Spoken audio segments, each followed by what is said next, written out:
All right, you guys, aloha and welcome to this Paradise podcast.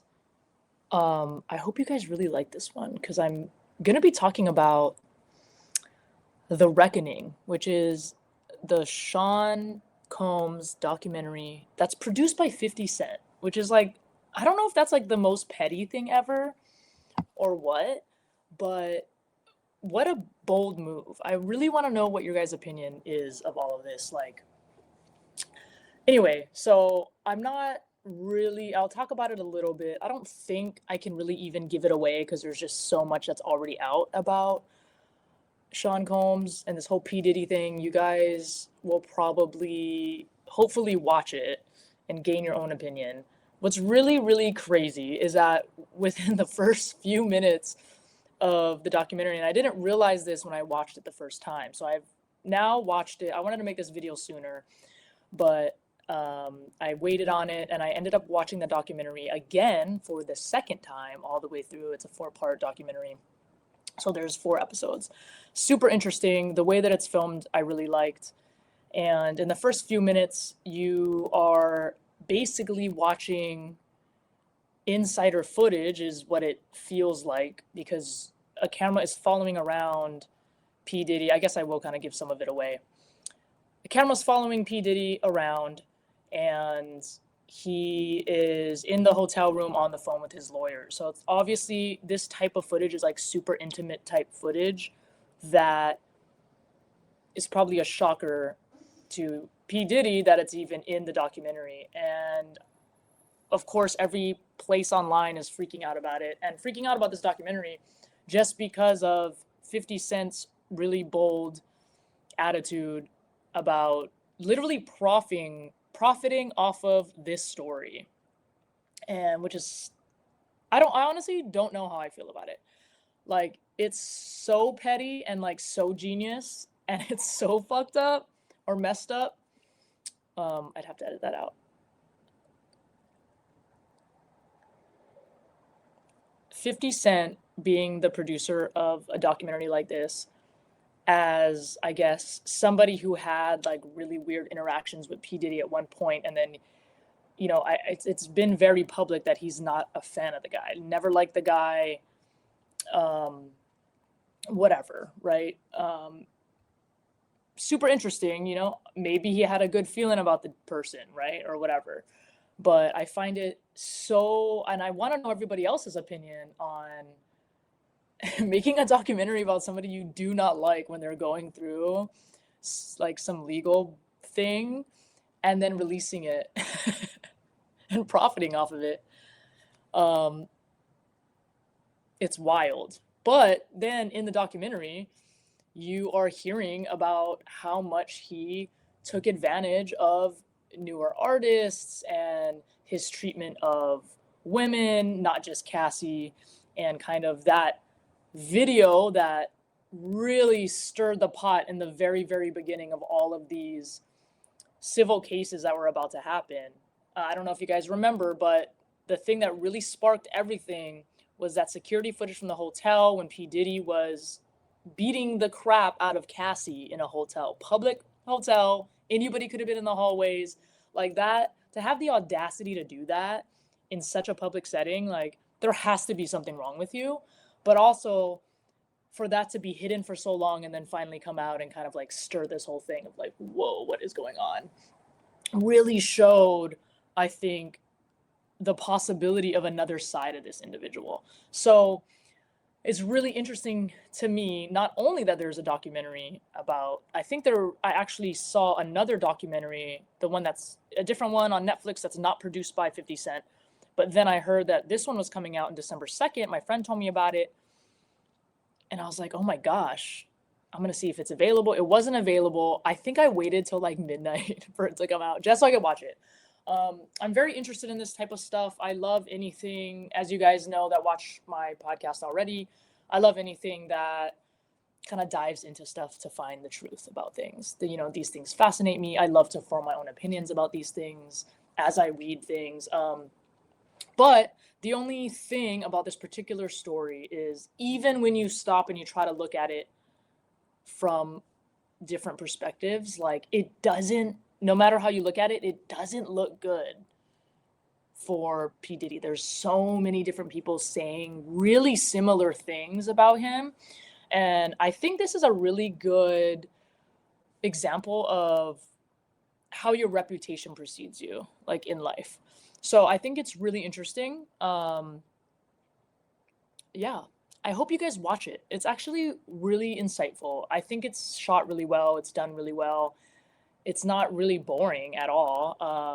They have a lot of individuals. I'm going to be kind of escaping on some names, but like, for example, the guy who made Bad Boy, records with P. Diddy, like to be able to have those type of interviews and insight, people that were so close to him at one point in time. I think you guys are seeing and will see in this documentary that because he did, F over these people and showed them that he didn't have loyalty to them in a lot of ways, once everything goes bad, people were telling the truth and they were not afraid to kind of like tell them, oh, well, this is the situation I had. This is why I don't deal with him anymore or whatever. So it's really interesting. And this is like interesting because this is like stuff that would happen in real life. Like, I feel like when bad things happen to somebody, people always come out of the woodwork and want to tell you like their experience with that person. So your reputation matters. If you take anything away from this whole P. Diddy thing, besides don't be a piece of shit in your life and like beat women, rape them and drug them and all this other stuff. Now, what's interesting is that a lot of the things he was accused of, he actually, a lot of those charges were dropped. And it's kind of unfortunate to the real victims, of how he treated them and stuff. It's very unfortunate because I'm sure there's a lot of people out there that don't feel like the full justice has been served. There's a lot of theories as well. And I have to say theories because it's not been proven, but there are a lot of theories that Sean Combs is responsible for the death of some other musicians, such as possibly Tupac and possibly Biggie. In looking into a lot of these things myself, I've watched tons of Bay Area documentaries about Biggie and Tupac, and just because they're like always been favorite artists of mine, and it makes you think. But I had one thought though, the longest time in my life, I was like, yo, why don't P. Diddy like explain where like the story about that or like that? And it's like, why would you if you actually know more than you should know? I don't know. I did have that thought before one time when I watched a documentary, and I was like, damn, P. Diddy was around during all of these things. Like, interesting. Just as a random thought that popped into my mind, not really even at that point when I was thinking about it. Obviously, none of these allegations came out about P. Diddy. So there was no flashlight or beam of light of the fact that this person could actually have a completely different persona. So it's very interesting. There is a video that I did when I was talking to Chris Lomboy. He is the host of the Relationship Method podcast.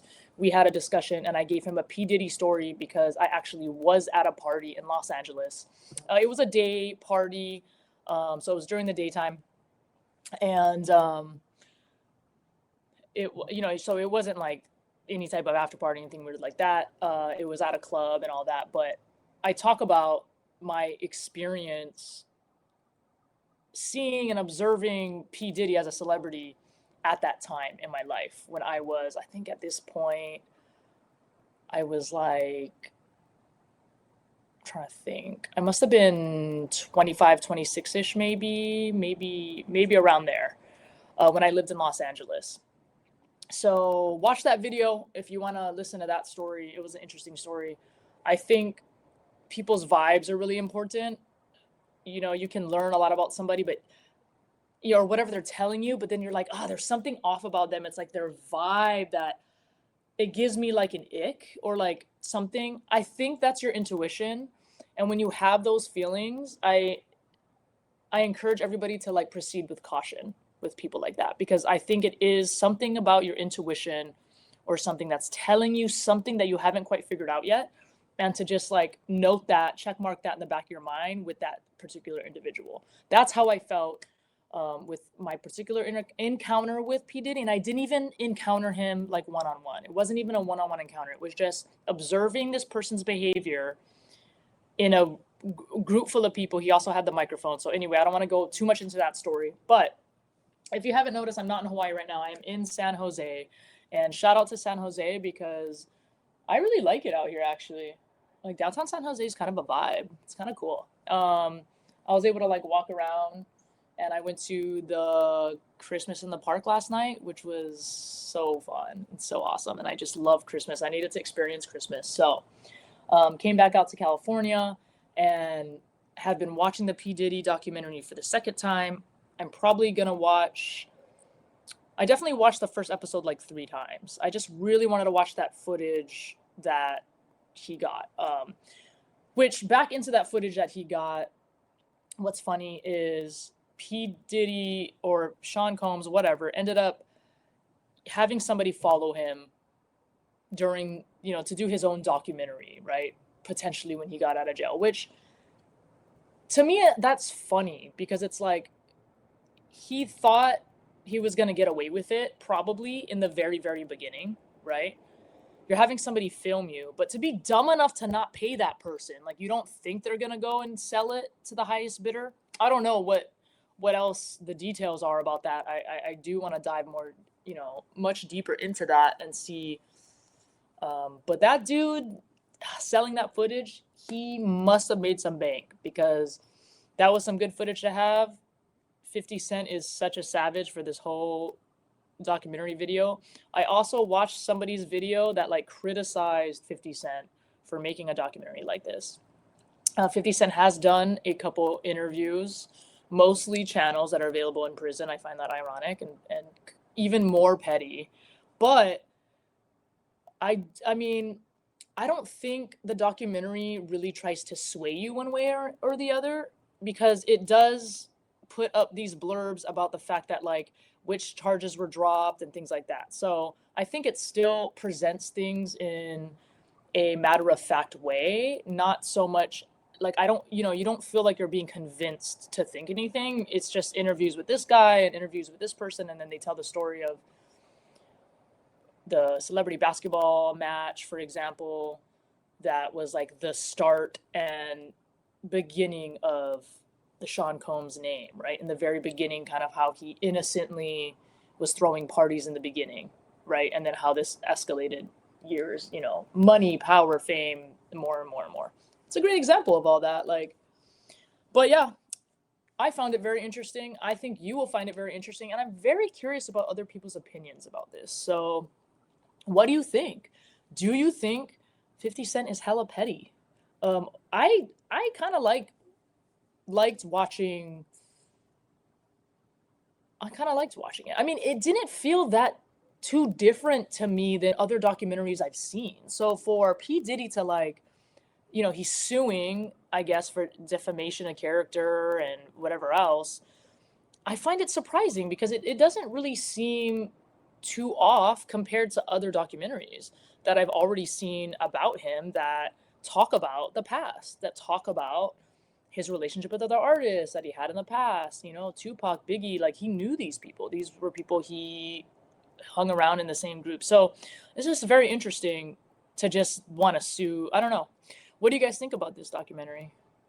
Tell me your thoughts. I'd love to get comments about it. I'd love to see what you think. And yeah, I have to cover more of the stuff I watch because I watch so many different things and I don't make a video about it. But watch it. Let me know what you think.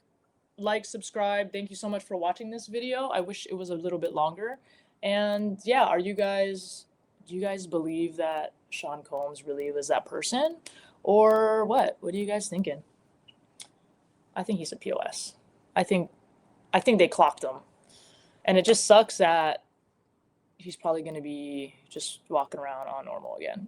But so we'll see. We'll see what happens. I mean, the world makes some really interesting people famous for like the dumbest reasons. So I'm really interested to see what's going to happen with this guy's life down in the future. What do you guys think? Let me know. Aloha, guys.